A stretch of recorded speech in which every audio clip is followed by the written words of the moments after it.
I apparently submitted my paperwork because they sent an envelope with a date for me to come here. But you're saying I've been here how many times? She almost grunted. So that's your answer, huh? She smiled while laying her hand on his cheek, then let it gently slide down his chest. I find the fact that you're shy cute, flattering even. But if you come back in my classroom one more time, please gain the confidence to ask me out.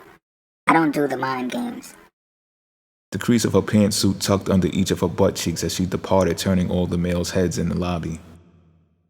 Says the psychology student, he snickered. She stopped and lifted her head in awe of his wittiness, then continued on her path. The next day, while in a concentration camp, a provoked cough brought his attention to the carpet not being vacuumed. He glanced into the rooms that had their doors open to find they all were cleaned with the exception of his. The disregard stirred an anger in him to the point of wanting to rebel, so he walked into the hallway and found Angel. "Excuse me, do you gals normally clean these rooms every day?" His eyebrows arched with no attempt to conceal his disdain. Yes, we do, Angel said while busily attending to her duties. Okay, Dick said in a sarcastic tone, aching to erupt. Why, is anything wrong, sir?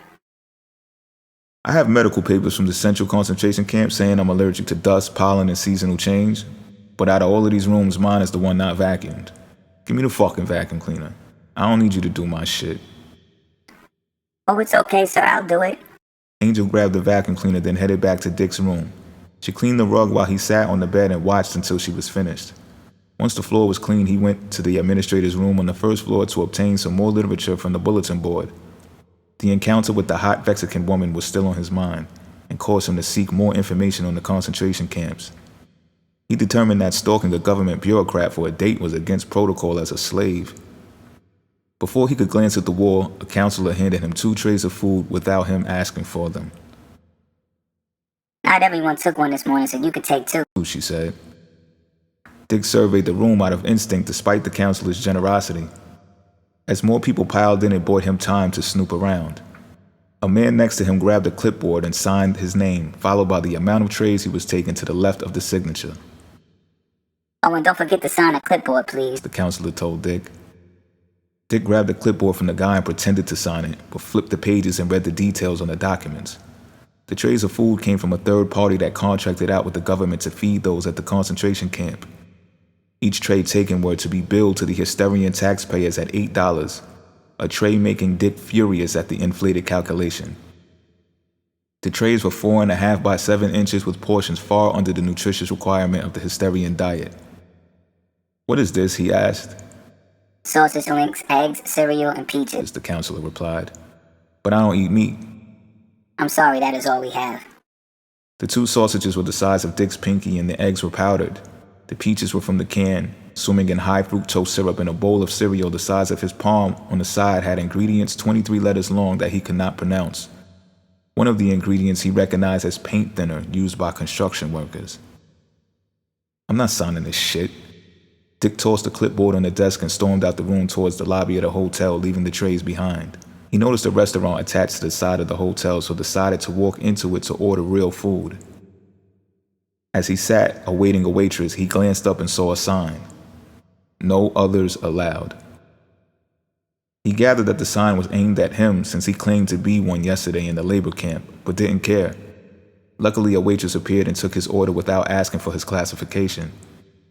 "I have blueberry pancakes and a black coffee with 3 sugars, please." Okay, any sides? she asked, unsuspecting. "No, thank you, that will be all."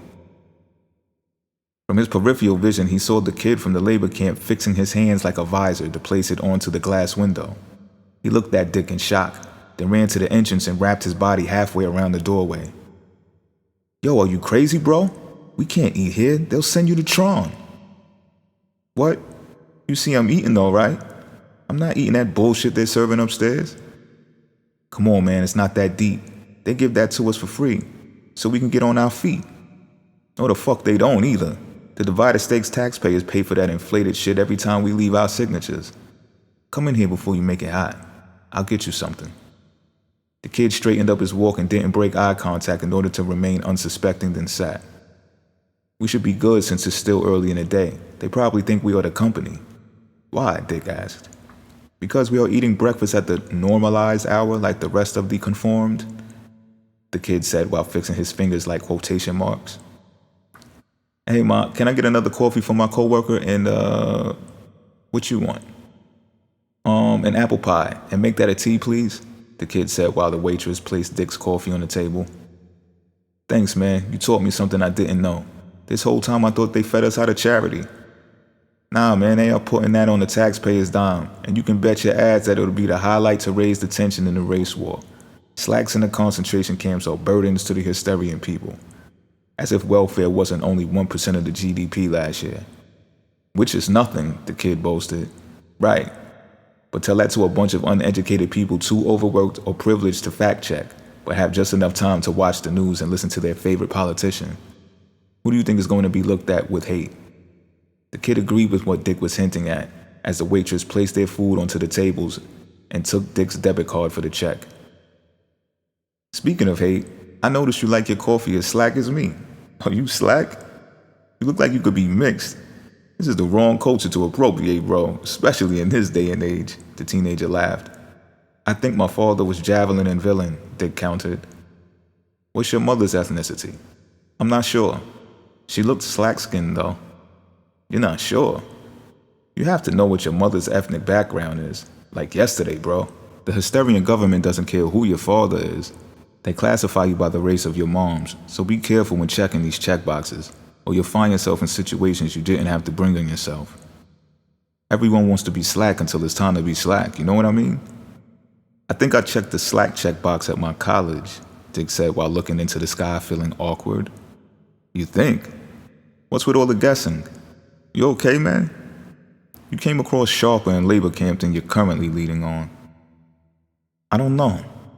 The smallest of things seem to slip my mind lately, while the most unfathomable things seem to come out of my mouth. But all of my childhood friends called me slack, even when people joked about what I might be, so I just went along. Look, I can understand the whole regional, urban, neighborhood thing, which is again more checkboxes, but what I'm saying is find out what you truly are ASAP, because no matter what you self-identify as, the government is going to see you as your mother's child, period. I personally think you're indigenous, but neither one of us should go on a whim. Go to Worth Street and find out for yourself. The waitress returned, handing Dick back his debit card. Excuse me, sir, but this card was declined. Do you have any other cards that might have sufficient funds? The kid and Dick looked at each other embarrassed. Instead of grabbing his wallet to look for another card, he grabbed his mobile device and opened the bank app. His skin grew hot from not being fully conscious of what he was doing. When the app asked his password, he cringed because he had no idea what it could be.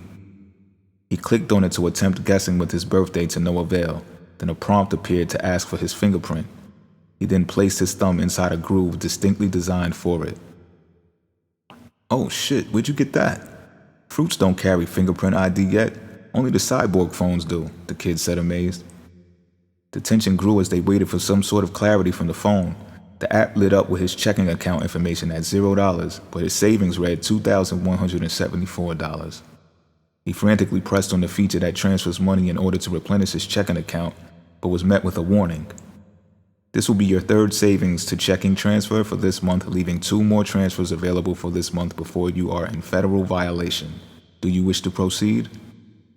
What the fuck is this shit? Dick asked, unaccustomed to the savvy technology. Gimme, let me see. The kid snatched Dick's phone and read the screen. Yeah, do it. Just make it count, bro, because I don't know what that federal shit means. Just don't transfer over $174, because then you'll have to go back to the labor camps. Which leaves me to ask, why did you even go there yesterday? The kid crawled into his shoulders thinking he spoke too loud too soon, but the waitress paid no attention to the details of their conversation. The transfer was made, then Dick told her to try it again. After another swipe, the transaction went through, then he penned her a tip that was 22% of the balance on the receipt. Thank you. She smiled. Enjoy your day, boys. What do you mean exactly? Dick asked while putting his phone away. That shit about the labor camp. What do I mean about you saving up $2,000? You don't have to do the whole I will work for food stamps bullshit anymore. You're a free other now. Well, almost. But congratulations, man. They'll be calling you for an apartment interview any day now.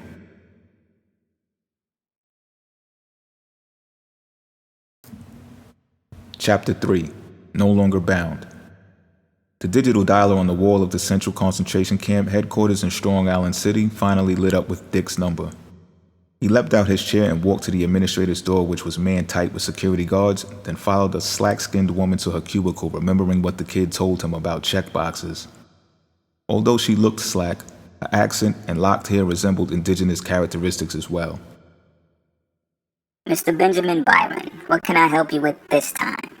Didn't we speak about 5 months ago? And he's been here a multitude of times before this. Make sure you tell him that too. He's here every other 2 weeks. He knows every caseworker in here. Who the fuck is that? Dick asked, feeling intruded on. Language? Oh my god. No language. Why is he relaying messages from all the way the fuck from over there? Can't he come over here and say what he needs to say? And on some real shit, this ain't even none of his business. Am I in his cubicle? No. Go take care of your own fucking case, fam. Another slack man popped his head up 2 cubicles behind the cubicle of the first slack man who interrupted the first time. The first man was massive in size, standing 6'5" and 300 pounds solid. The other man was shorter but wide-bodied and weighed about 250. Come on, Benjamin. You show no signs of mood swings until they start their mess. Now it's like you're throwing away that degree and credentials when you talk the way you are talking now. How can you let this place get to you like that? He thinks he's different than everybody else. Watch him try to negotiate himself into proposing what we should agree to do. Watch. Hey, yo, my man, check this shit out. If you ain't assigned to talk to me, shut the fuck up, B. Hey, that's enough now.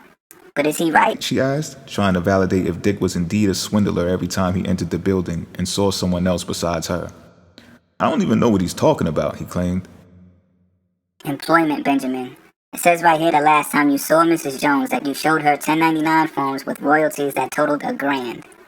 If that is correct, that means you want me to report that you make 52 cents an hour. Baby, they make that much in prisons.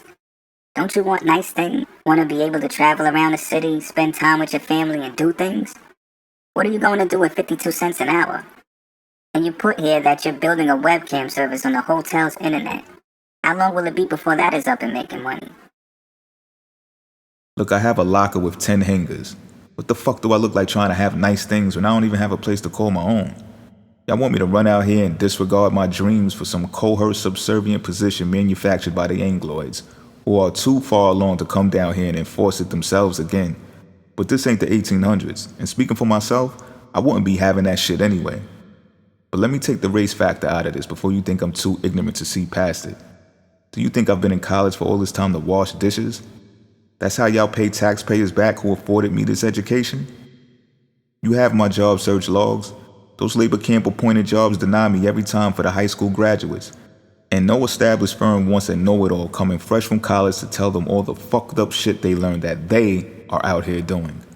They'd rather keep getting debt initiated on a declining experience curve than to hire people like me to change things for the better. My only other alternative?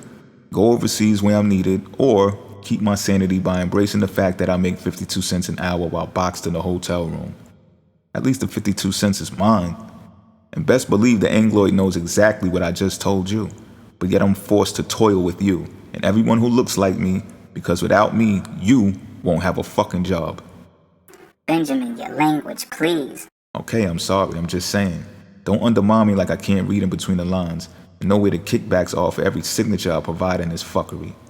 This dude saying I think I'm better than everyone, but I just shared information you should have been trained to know. Yes, I'm not earning a salary wage, but I don't see myself as a bum for embracing my lot in life either. Stop trying to manipulate me because your boss benefits when we all conform. She smiled at Dick because inside, she felt he was right. And others' freedom can only be won with money, and until they had it saved, they would never be free to roam Earth the same way the company did. Okay, now, careful what you ask for. I'm entering your income now as you wish, so that you won't ever have to come back here again. You already have your $2,000 saved, so that... What's that about? The $2,000? What does that mean? Dick cut her off.